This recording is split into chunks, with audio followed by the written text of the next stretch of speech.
एक 17 साल की लड़की एक अनजान लड़के के झांसे में आ जाती है जो सेक्स ट्रैफिकिंग रिंग का हिस्सा है। और वहां उस लड़की के साथ क्या क्या होता है जानने के लिए मैं आज की ये फिल्म एंजी लॉस्ट गर्ल एक्सप्लेन करने वाली हूँ, जो रिलीज हुई थी 2020 में। फिल्म शुरू होती है और हम दो बहनों को घर पर मस्ती करते हुए देखते हैं। बड़ी बहन का नाम है एंजेला और छोटी बहन का मैडी। उन्हें एक पार्टी में जाना है और वो अपने पेरेंट्स का वेट कर रहे हैं। तभी उनकी मम्मी का मैसेज आता है कि उन्हें आने में लेट हो जाएगा। असल में इनके पेरेंट्स हमेशा ही अपने काम में बिजी रहते हैं और अपने बच्चों के लिए उनके पास बिल्कुल भी समय नहीं है। दूसरी तरफ हम रेचल को देखते हैं जो जॉय नाम की लड़की का बर्थडे मना रही है। वो उसे एक ब्रेसलेट गिफ्ट करती है। जॉय असल में एक अनाथ है और उसने अपने कई फॉस्टर घर बदले हैं और फिलहाल वो रेचल के साथ रह रही है। जब जॉय बाहर कूड़ा फेंकने जाती है वहां उसे एक आदमी मिलता है जिसका नाम डेकन है। डेकन असल में एक तस्कर ग्रोह का आदमी है। वो जॉय से कहता है कि जब वो 18 साल की हो जाएगी रेचल उसे घर से बाहर फेंक देगी। उसके लिए अच्छा यही है कि वो उसके साथ चले। वो चाकू की नोक पर उसका किडनैप कर लेता है। रेचल बाहर आती है और उसे पता चलता है कि जॉय गायब है। वो पुलिस को फोन करती है। उसके बाद हम फिर से उन दोनों बहनों को देखते हैं। एंजेला सड़क किनारे बैठकर गाना गा रही है ताकि वो आइसक्रीम खाने के लिए पैसे जुटा सके। तभी वहाँ एक लड़का आता है जिसका नाम मारियो है। वो एंजेला की आवाज की तारीफ करता है और उसे $5 देता है।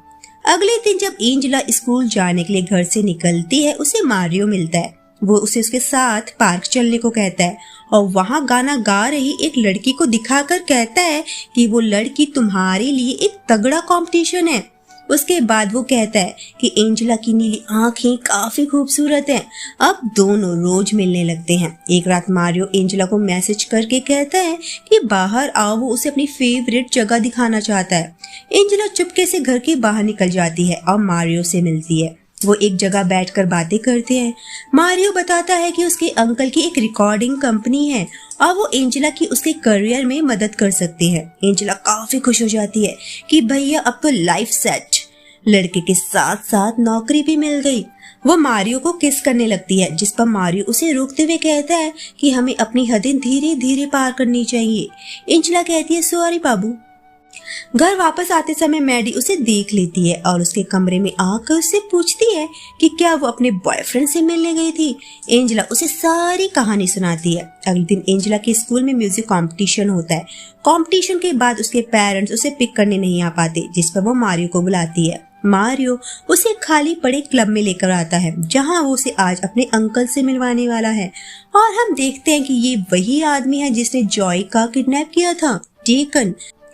एंजेला की खूबसूरती देखकर डेकन के मुंह में पानी आ जाता है। वो एंजेला से उसका नाम पूछता है और कहता है कि एंजेला के बदले एंजल नाम उस पर ज्यादा सूट कर रहा है। उसके बाद वहाँ एक औरत आती है जिसका नाम इदा है। वो एंजेला के लिप्स को और ज्यादा लाल करके उसे एक आदमी के पास भेजती है। एंजेला को लगता है कि उसे यहाँ ऑडिशन के लिए लाया गया है, लेकिन वो आदमी एंजेला को गलत तरीके से छूने लगता है और बाहर बैठे लोग वीडियो रिकॉर्डिंग के जरिए अंदर हो रहे कांड को देख रहे थे। उसके बाद आइडा एंजल के पास आती है और उसे वही वीडियो टेप दिखाती है। वो उसे ब्लैकमेल करती है कि अगर उसने उनकी बात नहीं मानी तो वो ये टेप उसके पेरेंट्स को भेज देंगी। इस बीच उसके पेरेंट्स पुलिस के पास जाकर उसकी मिसिंग रिपोर्ट लिखवाते हैं क्योंकि उसे गायब हुए 2 दिन हो गए थे। दूसरी तरफ एंजी को एक नए क्लाइंट के लिए तैयार किया जा रहा है। एंजी उस क्लाइंट से उसकी मदद करने को कहती है, लेकिन वो क्लाइंट उसके साथ वही करता है जिस कांड को करने के उसने पैसे दिए थे। बाद में जॉय एंजेला के पास आती है और उसको दिलासा देती है।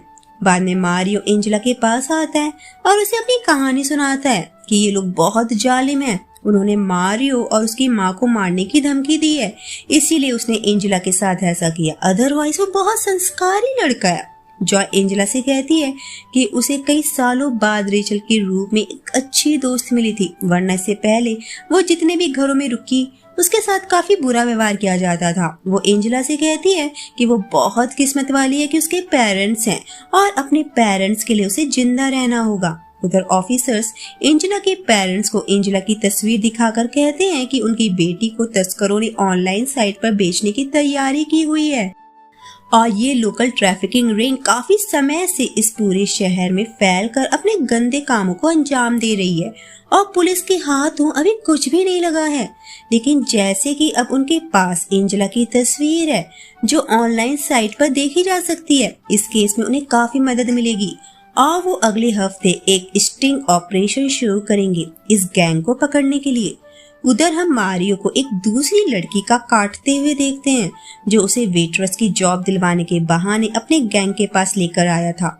एंजेला उस लड़की से पूछती है कि वो मारियो को कैसे जानती है और उसे पता चलता है कि मारियो ने उस लड़की को भी काम का लालच देकर यहाँ बुलाया था। वो लड़की जान जाती है कि कुछ गड़बड़ है और ट्रक में चढ़ने से मना कर देती है। डेकन उसे जबरदस्ती ट्रक के अंदर डाल देता है।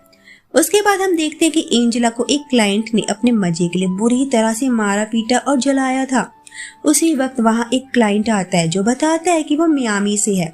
उसने एंजेला को अपने लिए बुक किया, लेकिन एंजेला की हालत खराब होने की वजह से किसी दूसरी लड़की लिजा को उस क्लाइंट के पास भेजा जाता है और हमें पता चलता है कि वो आदमी असल में एक पुलिस वाला है और उसी स्टिंग ऑपरेशन के लिए काम कर रहा है। वो उस लड़की को एंजेला की फोटो दिखाकर पूछते हैं कि क्या ये यहाँ पर है। वो लड़की डरते हुए कहती है हाँ। डेकन को पता चल जाता है कि वो पुलिस ऑफिसर है और वो उस ऑफिसर को पीट कर सारी लड़कियों को लेकर वहाँ से भाग जाता है। बाद में डेकन उस लड़की से पूछता है कि उसने पुलिस को क्या बताया और चेतावनी के रूप में उस लड़की की जीभ काट डालता है और बाकी लड़कियों से कहता है कि अगर किसी ने भागने की कोशिश की तो उनके साथ भी यही होगा। एक पार्टी के दौरान डेकन इवान नाम के आदमी से एंजेला का सौदा करता है। इवान को एंजेला पसंद आ जाती है और उसे अपने साथ पोलैंड ले जाने की बात करता है। जॉय उन दोनों की बातें सुन लेती है और जाकर एंजेला को बता देती है। वो दोनों भागने का प्लान बनाते हैं, लेकिन डेकन जॉय को पकड़ लेता है। एंजेला भागकर एक जगह आ जाती है और उस घर के बाहर बने प्ले हाउस में जाकर सो जाती है। सुबह जब एक औरत उस जगह की सफाई कर रही थी, वहां उसे एंजेला दिखती है। वो लोग पुलिस को फोन करते हैं। एंजेला को हॉस्पिटल में एडमिट कराया जाता है। उसके पेरेंट्स उससे मिलने आते हैं, लेकिन वो इतनी ज्यादा ट्रॉमा में थी कि उसे डर लग रहा था। रेचल उसके पेरेंट्स को बताती है कि एंजेला अभी सदमे में है। रेचल असल में ऐसी ही लड़कियों के लिए काम करती है जिनसे जबरदस्ती धंधा करवाया जाता था। एंजेला अपने घर आ जाती है, लेकिन वो काफी गुमसुम रहा करती थी। उधर डेकन एक नई लड़की नाला को काम का झांसा देकर बुलाता है। उसका एक बच्चा भी था जिसे इदा ये कहकर अपने पास रख लेती कि वो उसका ध्यान रखेगी। नाला अपना बच्चा उन्हें नहीं देना चाहती थी, जिस पर वो उसे जबरदस्ती वहाँ काम करने को मजबूर करते हैं। एंजेला का रेचल के साथ सेशन होता है, लेकिन वो कोऑपरेट नहीं करती। तभी वहाँ एक दूसरी लड़की आती है जिसे उसी गिरोह ने किडनैप किया था और वो कुछ महीने पहले ही वहाँ से भाग गई थी। उधर मारियो नाला की भागने में मदद करता है। कुछ दिनों बाद रेचल फिर से एंजेला का घर उससे मिलने आती है और उसके हाथ में वही ब्रेसलेट देखती है जो उसने जॉय को दिया था। वो एंजेला से जानना चाहती है कि क्या जॉय भी उनके साथ थी, लेकिन एंजेला काफी घबराई हुई है और वो कुछ भी नहीं बताना चाहती। रेचल वहाँ से चली जाती है। वो ऑफिसर से जाकर मिलती है और बताती है कि जॉय भी उन्हीं लोगों के पास है। वो चाहती है कि ऑफिसर एंजेला से जॉय के बारे में बात करे। अगले दिन ऑफिसर एंजेला से मिलने जाता है। वो उन लोगों के नाम जानना चाहता है जो इस ट्रैफिकिंग रिंग का हिस्सा है, लेकिन एंजेला उन लोगों से डरी हुई है। वो कुछ भी नहीं बताना चाहती। उधर आयदा की भी एंजेला की वजह से गिग्गी बनी हुई थी कि कहीं वो पुलिस के सामने अपनी जुबान न खोल दे। इसीलिए वो चाहती कि एंजेला को मैसेज देने के लिए वो कुछ ऐसा करे कि एंजेला अपना मुंह खोलने से पहले 10 बार सोचे। एंजेला जब अपने सेशन के लिए रेचल की क्लास में जाती है, जहाँ उसके जैसी और भी लड़कियां थी, डेकन वहां से लतिका नाम की एक लड़की का किडनैप कर लेता है। सिक्योरिटी न होने की वजह से कोई कुछ नहीं कर पाता और बाद में एंजेला को न्यूज से पता चलता है कि उस लड़की को जलाकर मार दिया गया है। उधर ईदा मारियो से कहती है कि वो एंजेला को वापस लेकर आए, वरना वो उसकी माँ को मार डालेंगे।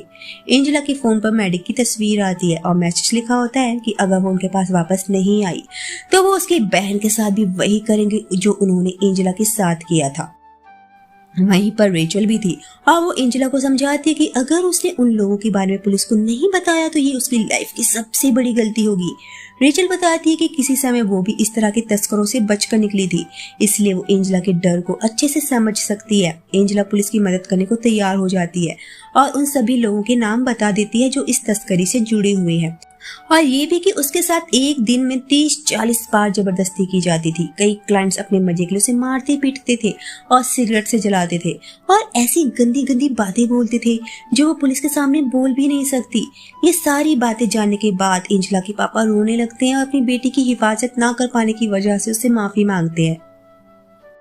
ऑफिसर एंजेला और मैडी को एक सुरक्षित जगह ले जाते हैं जहाँ डेकन उन्हें ना ढूंढ पाए। एंजेला उन्हें उस बिल्डिंग के बारे में बताती है जहाँ उन्हें रखा जाता था। ऑफिसर उसे एक ट्रैकिंग डिवाइस देता है ताकि उन्हें हमेशा पता हो कि एंजेला किस वक्त कहाँ है, और वो उसे एक नया फोन भी देते हैं जिसका नंबर सिर्फ रेचल और उस पुलिस ऑफिसर के पास होगा। लेकिन नाला रेचल के कंप्यूटर से एंजेला की सारी डिटेल्स निकाल कर डेकन को भेज देती है क्योंकि डेकन के पास उसकी बेटी है जिसे वो नुकसान पहुंचा सकता है। रात के समय एंजेला के फोन पर मारियो का मैसेज आता है कि वो उसके साथ चले वरना वो उसकी बहन को ले जाएंगे। एंजेला घबरा जाती है और उस ट्रैकिंग डिवाइस के साथ घर से बाहर निकलती है। बाहर मारियो उसकी तलाशी लेता है और उसे एंजेला के शूज के अंदर से ट्रैकिंग डिवाइस मिल जाती है। एंजेला कहती है कि उनके पास यही एक रास्ता है उन लोगों को पकड़वाने का, लेकिन मारियो उसकी नहीं सुनता। उधर पुलिस को पता चल जाता है कि एंजेला घर से बाहर निकली है। वो रेचल को फोन करते हैं। रेचल को पता चल जाता है कि नाला ने ही एंजेला की खबर उन तस्करों तक पहुंचाई है। रेचल नाला से उन लोगों का एड्रेस पूछती है और कहती है कि वो उसकी बेटी को भी बचा लेंगे।